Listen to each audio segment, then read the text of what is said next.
Welcome to this explainer. I want you to imagine we've just closed the door to my clinic, taken a deep breath, and we're sitting down for an open, totally honest conversation about opioid use disorder, or OUD, and the treatment options you actually have. As a clinician, my goal today isn't to lecture you, it's to empower you. We're going to dive into the real clinical data comparing two of the absolute most effective treatments we have available, buprenorphine and methadone. But, right off the bat, before we get into the weeds, let's clear the air. This is a complete stigma-free zone. Now, you might have heard people say that using medication for opioid use disorder, or MOUD, is just trading one addiction for another. That is a myth, plain and simple. The reality is, at a stable, prescribed dose, these medications normalize your brain function. They do not produce intoxication. Addiction is a medical condition, and taking a highly effective, FDA-approved medicine to treat it, that's a sign of excellent self-care and strength. It is definitely not a weakness. So, here's our roadmap for our appointment today. We'll cover the reality of treatment, dive into the medication basics, look at retention over year one, talk about the impact on your daily life, and finally, figure out how to personalize your long-term care. Let's jump in. Section 1. The reality of OUD treatment. Why we are here. The opioid epidemic is a staggeringly complex public health crisis, and it requires serious, evidence-based medical interventions. Think about this number for a second, 81,806. That represents the number of opioid-involved overdose deaths in the United States in the year 2022 alone. It's absolutely heartbreaking. These aren't just statistics, they're lives, families, and entire communities. And it underscores exactly why finding an effective, life-saving treatment pathway is our top priority. These medications substantially reduce overall mortality and overdose risk. Literally, they save lives. So what exactly are medications for opioid use disorder? Well, when you have OUD, the reward and stress systems in your brain actually physically change. MOUD, specifically FDA-approved medications like methadone and buprenorphine, work directly on those exact same systems. They stop that brutal cycle of withdrawal dead in its tracks, they significantly curb your cravings, and they stabilize your system so you can start rebuilding your life. And let's be super clear here, there is absolutely no benefit to waiting to hit rock bottom. Getting into treatment earlier always leads to better outcomes. Section 2. Methadone versus buprenorphine basics. Understanding your options. We're going to focus on the two most common and heavily researched medications we use. Medically speaking, there's a really key distinction in how they work. Methadone is what we call a full agonist. That just means it fully activates the opioid receptors in the brain to stop withdrawal and cravings. Buprenorphine, on the other hand, is a partial agonist. It turns on those same receptors, but only up to a certain limit.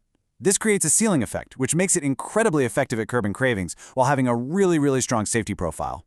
But beyond the pharmacology, we have to talk about how these medications actually fit into your everyday life.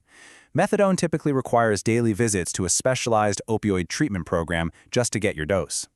Now, for some folks, that daily structure and routine is exactly the anchor they need to stay on track. Buprenorphine is a bit different. It can be prescribed by any healthcare provider with the appropriate waiver, meaning you can often just pick it up at a regular pharmacy and take your doses at home.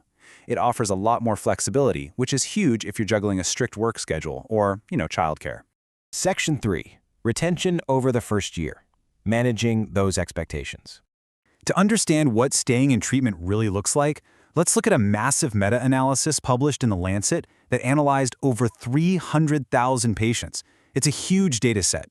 At the 1-month mark, observational retention is high for both medications, which is great. But by the 6-month mark, buprenorphine retention drops to 52%, while methadone is at 56%. By 12 months, we're looking at 43% for buprenorphine and 47% for methadone. The long-term trend makes this even clearer. Over a 24-month period, looking across both clinical trials and observational studies, the data shows the curve trending downward for both medications. Methadone does hold a slightly better long-term retention rate overall compared to sublingual buprenorphine. But the most vital takeaway here, a drop-off over time is completely normal for both paths. That means we know the 6-month mark is a major critical hurdle. But knowing this data doesn't mean we expect you to fail. Not at all. It means we can proactively plan for it. As your clinician, knowing this hurdle is coming means that together we can build a robust support plan, maybe adding extra counseling, family support, or tweaking your schedule right around that half-year mark to make sure you stay on track. Section 4. Impact on your daily life. Thriving, not just surviving. Because at the end of the day, treatment isn't just about avoiding a relapse. It's about how these medications actually improve your daily quality of life. For instance, evidence from randomized controlled trials shows that patients taking buprenorphine often have lower extramedical opioid use, which is verified by your analysis. This means the medication is doing a phenomenal job at blocking cravings and stabilizing your brain chemistry. But what about your mental health and overall well-being? The Lancet analysis found some really fascinating secondary outcomes. Patients on buprenorphine frequently reported reduced cocaine use, noticeably lower anxiety levels, and just higher satisfaction with their treatment overall. So if you struggle with anxiety, buprenorphine might make heading back to work or dealing with family life a whole lot smoother. On the flip side, methadone showed super strong evidence for reducing hospitalizations and cutting down alcohol use. The right choice depends entirely on what secondary symptoms you're currently battling. Section 5. Personalizing your long-term care. Looking at the decade ahead. Recovery is a journey that lasts years, not just weeks. To really wrap our heads around this, there's an amazing 10-year longitudinal study from West Virginia that tracked over 3,000 patients. They were trying to answer a vital question. Based on the data, who is statistically most likely to stick with treatment long-term? Because once we know the stats, we can tailor our clinical support to match your specific profile. The data revealed that female patients actually have a 60.1% retention rate for multiple admissions over the long haul, and that was significantly higher than the retention rate for men, which sat at about 53%. And age plays a massive role too. Patients 35 and older, along with women, showed the absolute highest retention rates. Conversely, patients 24 and younger and men had the lowest rates of staying in treatment. Why does this matter to you?